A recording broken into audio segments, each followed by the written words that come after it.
En die opskrif van die boodskap is: waar is jou eindbestemming? Waar is jou eindbestemming?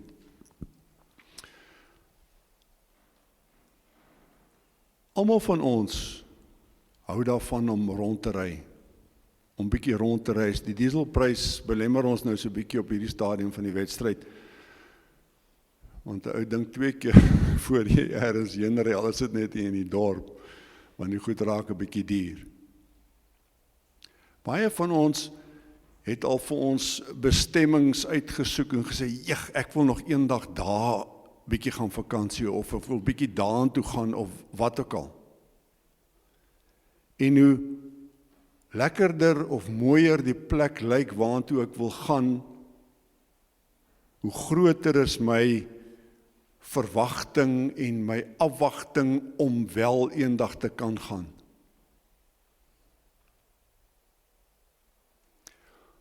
Sommige bestemmings is nie so aangenaam nie, as jy byvoorbeeld na familie of vriende toe moet gaan, en dit is om 'n begrafnis te gaan bywoon, of om jou laaste eerbetoon aan 'n geliefde te moet gaan gee, dan is dit nie so lekker nie. Maar ander bestemmings is uit die rakke uit. En as almal het daai geneigtheid om te sê, ek wil bietjie soontoe gaan, ek wil bietjie soontoe gaan. En dan is daar groot voorbereiding. Jy wil weet, wat is die beste pad, en wat is die beste roete, en hoe moet ek ry om daar te kom, en jy hoor, is daar iemand wat al daar was, hoe lyk dit daar, vertel my bietjie. En baie keer is die mooiste plekke, ek wil amper sê, die slegste paaie, wat jy moet ry om daar by hulle uit te kom. Maar dis die moeite werd, want die plek is so awesome, dat jy sê, maar ek sal weer 'n keer hierdie pad trotseer om hier uit te kom. As ek my nie verbeel nie, het iemand eendag 'n boek geskryf met die titel van The Road Less Travelled. En ek dink daai road less travelled is die road wat ou dalk na daai mooi bestemmings toe vat, want jy graag wil uitkom.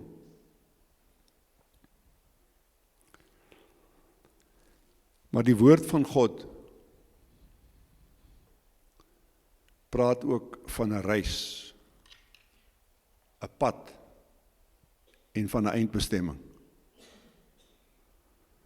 En ons skrifgedeelte kom uit 2 gedeeltes, Matteus 7 vers 13 en 14 en 2 Timoteus 4 vers 7 en 8.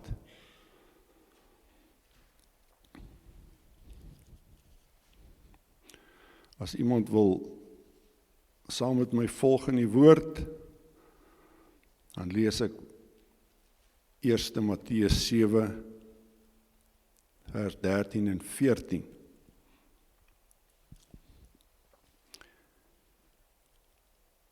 Dit gaan oor die 2 paaie, is die opskrif. Gaan deur die nou poort in. Die poort wat na die verderf lei is wyd en die pad daarheen breed. En die wat daardeur ingaan is baie. Maar die poort wat na die lewe lei is nou en die pad daarheen is smal. En die wat dit kry is min. En dan bly ons na 2 Timoteus 4 toe, brief wat Paulus vir Timoteus geskryf het uit die tronk uit, en dit is hier in die laaste dae van Paulus, so ek dink is redelike belangrike woorde wat hy vir sy vriend Timoteus gee.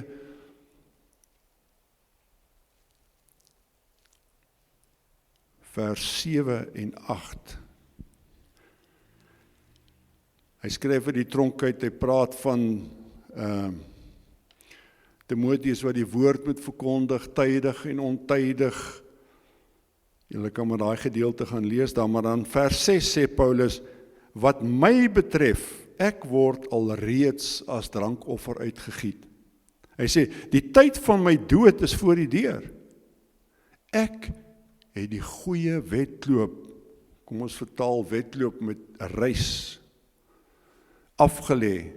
Ek het die wenstreep bereik en ek het gelowig enduit volgehou. Nou wag die oorwinnaarskroon vir my, die lewe by God. Op die dag dat hy weer kom, sal die Here, die regverdige regter, dit vir my gee.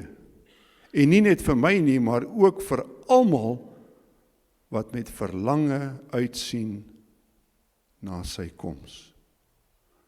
So Paulus sê eintlik, ek het die wedloop voltooi. Ek wag net dat die Here terugkom om saam met hom by my eindbestemming uit te kom.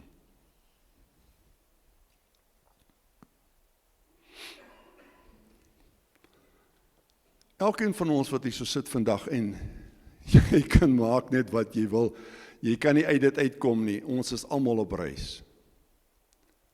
Ons is almal besig met ons lewensreis en dit het begin die dag toe ek en jy die lewenslig aanskou het en gebore is. En dit stop eers die dag wanneer ek en jy die laaste asem uitblaas.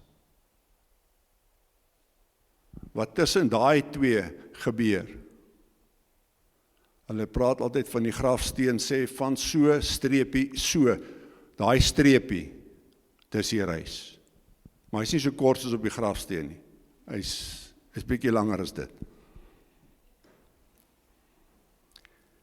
In hierdie lewensreis van ons, daar's net twee eindbestemmings. Die een eindbestemming is nie so lekker nie, dis die hel. Ons praat nie baie daaroor nie, ons vermy die onderwerp. Want ons wil nie daaroor praat nie, ons wil nie daaroor dink nie. En die tweede een is die hemel, die nuwe Jerusalem. Dis die tweede een. So, jy gaan by een van daai twee eindbestemmings uitkom. Daar's nie 'n goue middeweg tussen twee nie. Daar's nie 'n plek tussen nie, dis of die een of die ander een. En ons gaan kyk of ons vandag so 'n bietjie 'n Bybelse perspektief kan kry oor hierdie eindbestemmings. Dit wat ek probeer deurgee, kom uit die woord uit. Uit die woord. En in Openbaring 21 vers 5 sê die engel vir Johannes, hy sê, skryf hierdie woorde op, want hulle is betroubaar en waar. En daar's 'n hele paar skrifverwysings, 1 Timoteus 1 vers 15, en daar's 'n hele paar, julle kan, as julle dit wil hê, na die tyd by my kan kry, wat sê, dat die woord van God is 'n betroubare woord en werd om ten volle aanvaar of aangeneem te word.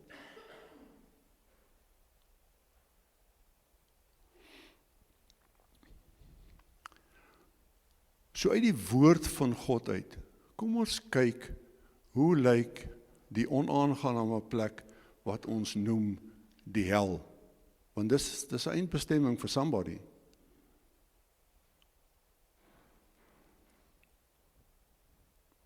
Hierdie plek is 'n realiteit en vir baie is dit 'n eindbestemming. Matteus 7 vers 13 sê, die pad is breed. Dis die highway. En daar's baie wat daarop beweeg. Net 'n paar kort kernfeite.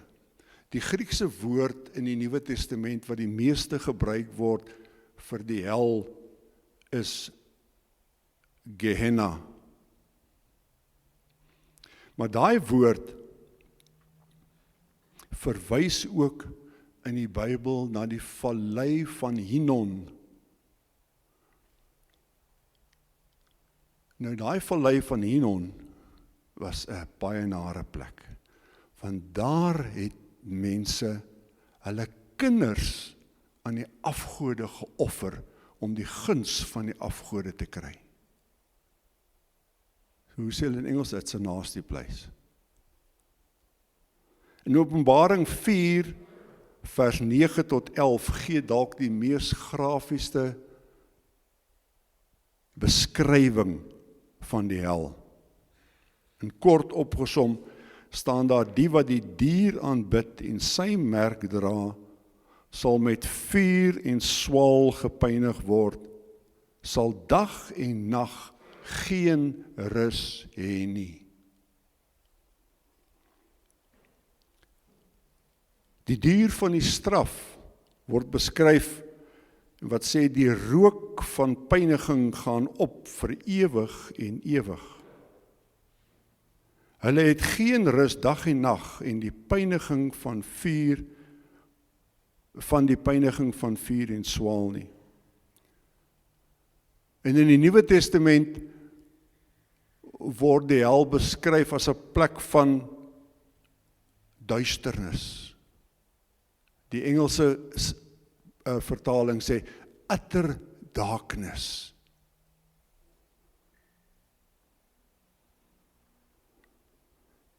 Ewige vuur, Matteus 8 vers 18, en in Markus 9 vers 47-48 sê, die wurm gaan nie dood nie, die vuur word nie geblus nie. Die hel is nie oor die grootheid van sonde nie. Die hel, dit gaan oor die grootheid van God. Die sonde verdien oneindige straf oor die oneindige glorie van die een teenoor wie oortree is. God se heiligheid en regverdigheid maak baie saak. Want jy sien, net sonde wat ongestraf bly, wys op die mislukking van geregtigheid en die vernietiging van die doel waarvoor God na die aarde toe gekom het, of Jesus na die aarde toe gekom het. Die ewige bestaan van die hel sal die glorie van God se heiligheid en sy regverdige teenkanting teen onreg en sonde weerspieël. En dan in Openbaring 20 vers 10 lees ons, die Satan sal vir ewig swaar kry in die poel van vuur. Maar op 'n meer positiewe noot, die hemel. Wat sê die woord van God oor die hemel? Ons lees baie daarvan in Openbaring 21 en 22. Maar daar's ander plekke ook. Die hemel, sê God uit sy woord, Johannes 14, het baie blyplek. En ons gaan daar saam met Jesus bly. Hy gaan nie meer ver weg wees nie, hy gaan saam wees. Hy gaan onder die mense bly. Die hemel gaan 'n stad wees wat gebou is vir heiligmaking en lofprysing. Hebreërs 12. Alle nasies sal lofprysing aan God bring. Alle nasies, nie net almal wat daar is, gaan lofprysing aan God bring. Openbaring 7. In die hemel sal daar vrede, vreugde, eerbetoning wees. Daar sal geen honger en dors wees nie, en God sal al die trane afdroog. Openbaring 7. En in Openbaring 11 staan daar,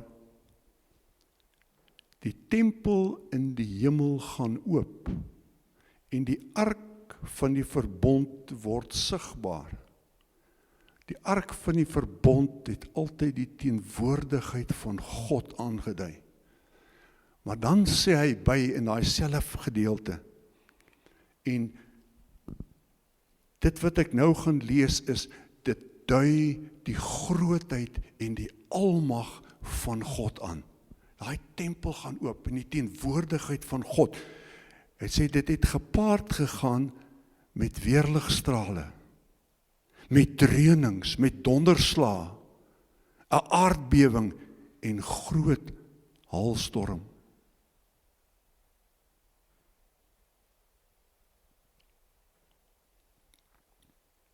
In die hemel lei God die leers. En almal is aangetrek in wit klere en hulle ry almal op wit perde. Nie panserkarre nie, Herman, wit perde. Wit klere.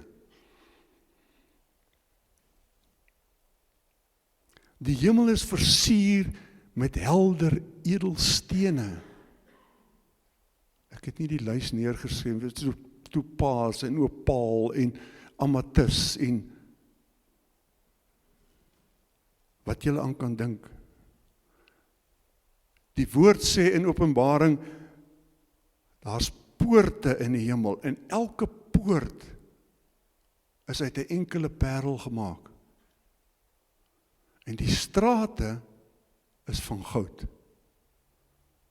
Blink gepoleerde goud, lyk so spieëls.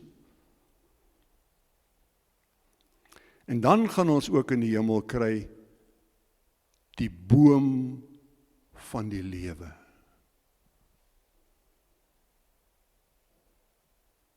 En daai boom is 'n besonderse boom. Want daai boom dra 12 keer in 'n jaar vrugte. Elke maand gee daai boom sy vrugte. Ek het een vertaling ergens gelees wat sê, elke maand gee daai boom 'n ander vrug.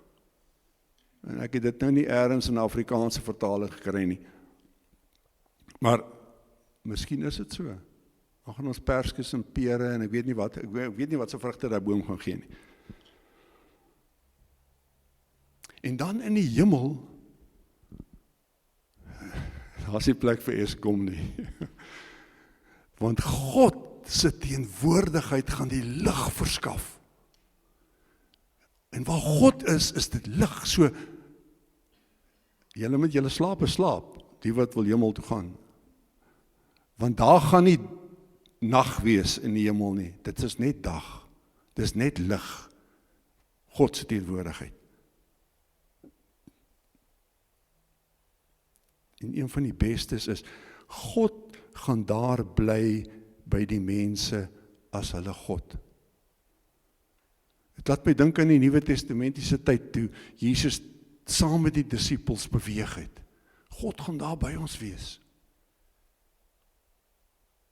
Ons gaan met hom kan gesels. Ons het net nou gelees, hy gaan die trane afdroog. Daar gaan geen dood wees nie. Daar gaan geen leed, smart of pyn wees nie. Volgens Openbaring 12 vers 3, God maak alles nuut. Ek weet nie van julle nie, maar ek wil graag hierdie plek my eindbestemming maak.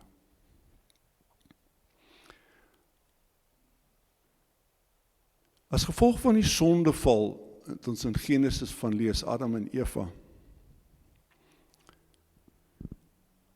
het elkeen van ons eintlik onsself bevind op die pad na die hel toe.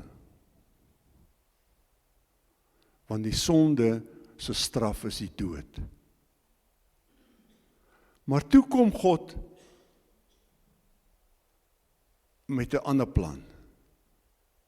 Hy het gesê, nee, ek wil nie al hierdie mense laat hel toe gaan nie. Toe stuur hy sy seun Jesus Christus na hierdie aarde toe, wat die straf vir die sonde kom betaal. Hy het die prys betaal. Nie vir sommiges nie, vir almal. Gelees Johannes 3 vers 16, want so lief het God die wêreld gehad, dat hy sy enigste seun gegee het, sodat die wat in hom glo nie verlore sal gaan nie, maar die ewige lewe kan hê. Daar is nie special people nie, daar is nie blue-eyed boys nie.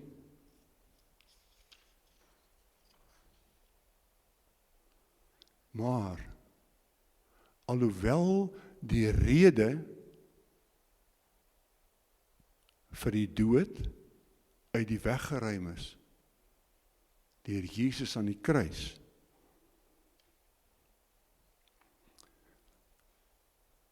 dwing God niemand om dit te aanvaar nie. Hy bied dit vir jou aan en sê, hier is dit. Maar hy gaan nie 'n pistool teen jou kop hou en sê, jy beter dit nou kies of nie.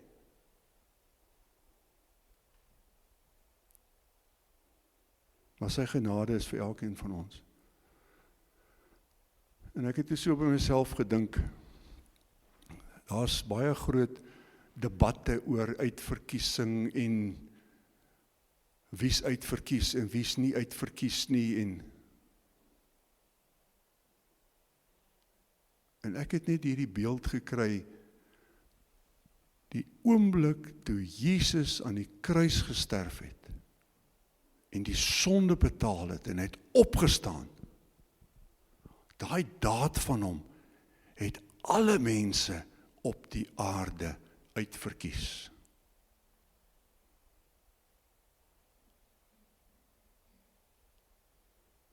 Toe het hy die bal in ons hand gegee.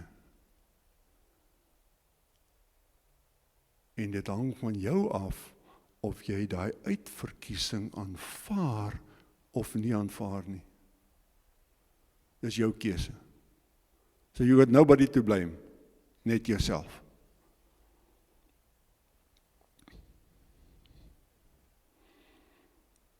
Almal van ons was afhanklik op dieselfde pad. Maar toe Jesus kom, toe kom ons op 'n punt op daai pad, en toe het hy of 'n vurk gemaak, of het 'n T-aansluiting gemaak, dieselfde ding. Toe is dit of links of regs. En dis net by daai punt, wat jy seker voor die belangrikste keuse in jou lewe gekom het. Want as jy die een kant toe draai, is die een plek jou eindbestemming, en as jy na die ander kant toe draai, is die ander plek jou eindbestemming. Dis die keuse wat jy moet maak. En elke keer, wanneer jy die woord van God hoor, dan staan jy opnuut by daai T-aansluiting. Jy kan nie eendag in die hemel kom of ergens by die oordeelsdag kom en sê, maar ek het nie geweet nie. Ek het nie geweet nie. Die woord van God, en ek het dit nou die dag raak gelees, en ek weet nie presies waar dit staan nie, ek sal dit weer gaan soek, sê dat niemand het 'n verskoning nie, selfs hulle wat nog nie verbaal die evangelie gehoor het nie, want hulle kan God se grootheid waarneem in sy natuur, in sy skepping. En deur dit wat hulle waarneem, kan hulle sy grootheid verheerlik en 'n keuse maak vir hom.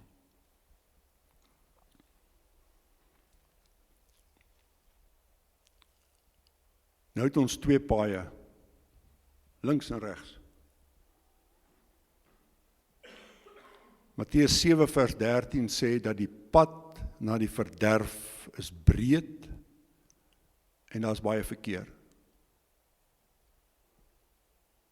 Hy's besig, en soms is hy daar net omdat die meerderheid, die stroom, die pad gekies het. Versigtig, wie jou vriende is, kies hulle versigtig. Hulle kan jou dalk op hy breë pad vat, en voor jy jou oë kan uitvee, is jy daar.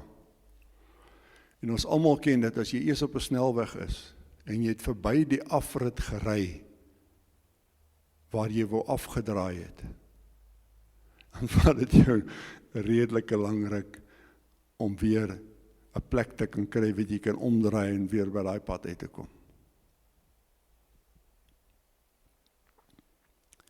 Wat kan ons verwag om op hierdie pad na die verderf toe raak te loop? Genot, alles wat aanloklik is vir die mens, mag, plesier, oneerlikheid, diefstal, sedeloosheid, kwaadpraat, valse getuienis, welis, alles waarin God nie is nie. Mense wat hulle eie dinge doen, geen respek het vir ander nie, geen eerbied of agting het vir die huwelik nie, doen sake krom en skeef, kerk los, vloek, skel, en so kan ons aangaan. Mense stroom daarheen, eerder liefhebbers van genot as liefhebbers van God. Hulle ken God, maar gehoorsaam nie sy woord nie. 2 weke terug, dink is 2 weke terug, het ek 'n boodskap gebring, of bietjie langer terug, oor Psalm 50. En die een groep wat aangekla is in die hofsaal, was die volk van God wat sy woord geken het, en dit verbaal geuiter het, maar nie gedoen het wat sy woord gesê het nie. En vir hulle het hy gesê, hulle moet pas op. Hy sal hulle verskeur.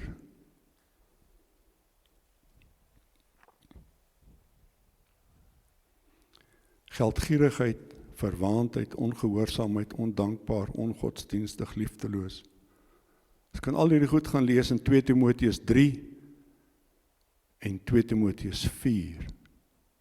Gee 'n beskrywing van al hierdie dinge van die pad na die verderf. En dan kom ons by die ander pad. Hy is nie so breed nie. Daar is nie so baie mense op nie. Hy is smal. Wat kan ons verwag op daai pad? Die mense op daai pad is vriendelik, liefdevol, geduldig, verdra swaar kry. Die reisigers op die pad is meelewend in die kerk, bewys barmhartigheid waar moontlik, streef daarna om te leef volgens die riglyne van God se woord, versprei die goeie nuus waar hulle ook al gaan en help ander waar hulle kan. Hulle het 'n eerbied vir menselewens en respekteer God se riglyne vir die huwelik. Almal het een ding in gemeen. Hulle ken nie net vir Jesus of vir God nie, maar hulle het hom aangeneem as hulle persoonlike saligmaker en verlosser. En leef volgens sy riglyne. Hulle volg nie die wêreldse stroom nie, maar is eerder gehoorsaam aan God, ongeag die gevolge. Maar die mense op daai pad, hulle kan ook vervolging en bespotting en sulke goeters verwag. Veral van die ouens wat op die breë weg is. En as ek maar terugdink aan die voorbeeld van Noag. Hy het op die nou weggeloop, hy was gehoorsaam aan God, toe bou hy die massiewe skip. En almal het vir hom gelag, en almal het hom gespot. Ek dink terug aan die voorbeeld van Jesus.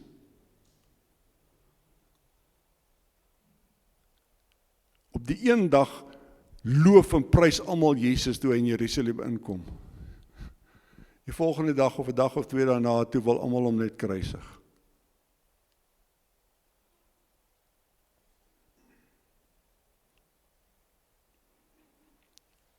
Jy kan teenkanting, verwerping, haat en ondermyning van die wêreld verwag.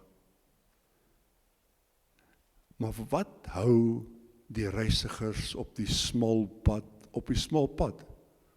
Hoekom gaan hulle nie sommer oor na die breë pad toe nie?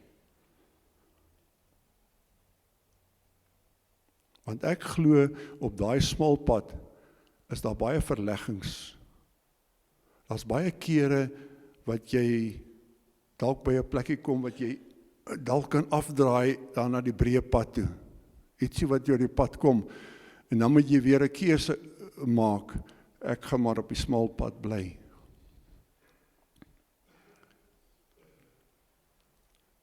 Wat die reisigers op die smal pad hou, is die gedagte aan die eindbestemming om die reis te voltooi en die prys en beloftes wat saam met dit gaan in ontvangs te neem. Dis wat hulle op die smal pad hou. Hulle weet wat is hulle eindbestemming. En hulle wil graag daar wees. En soos die Engelse sê, come hell or high water, hulle gaan op daai smal pad bly om by daai eindbestemming uit te kom.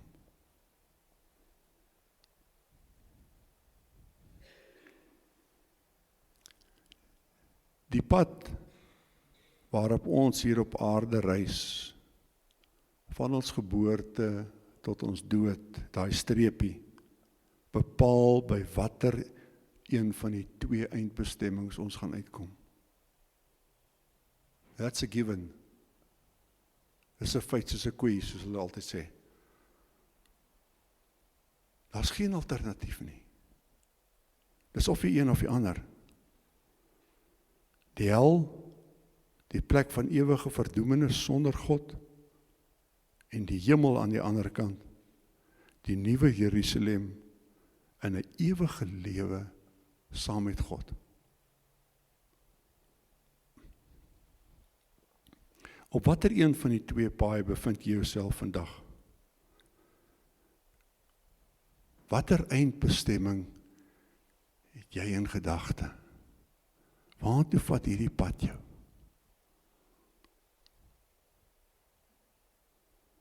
Bevind jy jouself op die breë pad, midde van wêreldse plesier, alles wat op die oog af lekker lyk, maar in stryd is met die riglyne uit God se woord?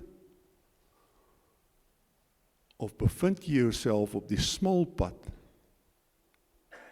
in 'n naby verhouding met God, voortdurend strewend om gehoorsaam te wees aan sy woord en die riglyne te leef wat hy vir jou gee. En op daai smal pad gaan dit nie altyd maklik nie. Daar's dalk 'n paar obstacles, maar as jy daaroor is die beloding die moeite werd. En jy kan teenkanting verwag van die mense wat op die breë pad loop. Jy het vandag dalk vir die soveelste keer by 'n T-aansluiting in jou lewe gekom. En nie vir almal is die boodskap 'n T-aansluiting nie, maar vir sommige is dit 'n T-aansluiting vandag. En jy moet besluit, watter rigting vat jy?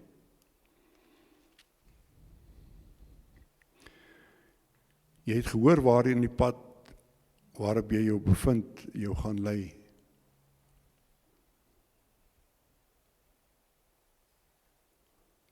En nou wil ek 'n paar scenario's skep,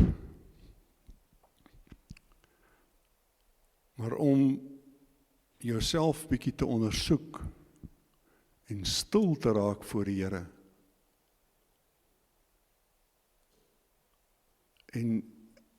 En jouself, jou denke en alles vashou, wil ek vir almal vra om net hulle oë te sluit. Sluit jou oë en luister na die scenario's wat ek vir jou skep. En dan kyk jy waar jy val. En dan kyk of ons by oplossing kan uitkom. Die eerste ene is, jy is dalk op die breë pad en hoor duidelik God se roepstem om te heroorweeg en van pad te verander.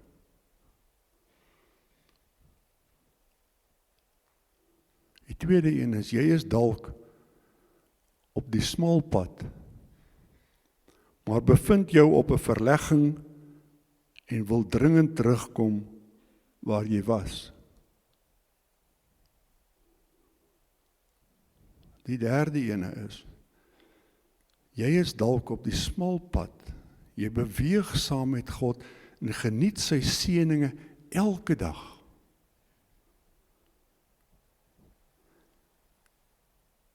Maar jy ken iemand wat jy weet op die smal pad was, maar met 'n verlegging weer op die breë pad geland het. En jy wil vandag intree vir daardie persoon en vir hom in die bres staan voor die Here. Die laaste scenario wat ek hier het is, jy is op 'n goeie plek, op die smal pad en is bewus van God se hand en bewaring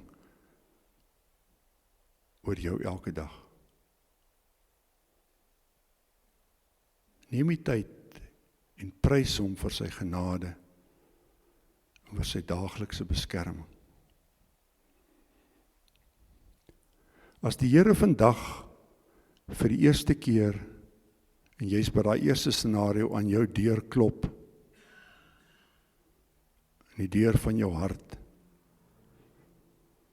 gaan jy vandag vir hom oopmaak en hom innooi? Gaan jy vandag van die verlegging afklim, die tweede scenario, afklip en jou weg terugvind na die smalweg? Gaan jy vandag vir 'n vriend, 'n vriendin, 'n kind, 'n ouer, 'n familielid in die bres tree voor God en daardie persoon toevertrou aan sy genade?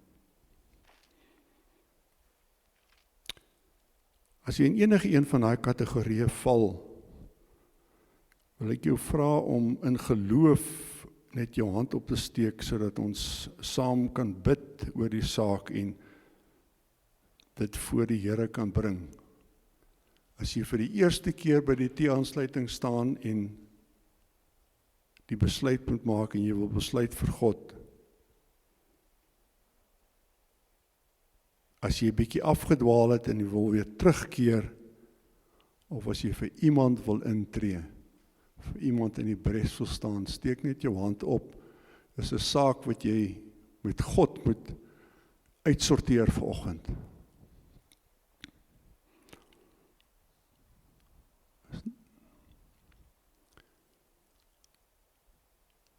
Baie dankie vir al die hande wat opgegaan het. Ek wil 'n brawe stap doen vanoggend, vir my ook maar vreemd, en ek wil vra dat elkeen wat sy hand opgesteek het, elkeen, die moed van jou oortuiging aan die dag lê en net hier voorkom staan. Elkeen wat sy hand opgesteek het, kom staan hier voor. Dis 'n baie ernstige saak, dis een van die belangrikste besluite wat jy in jou lewe moet neem.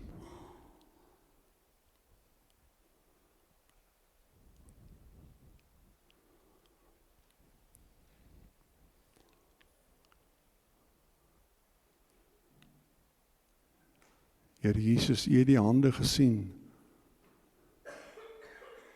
Gee vir elkeen die oortuiging van sy gemoed om vanoggend sy hand of haar hand in U sin te steek en voor te kom staan as 'n teken van afhanklikheid van U. Asseblief, Here Jesus.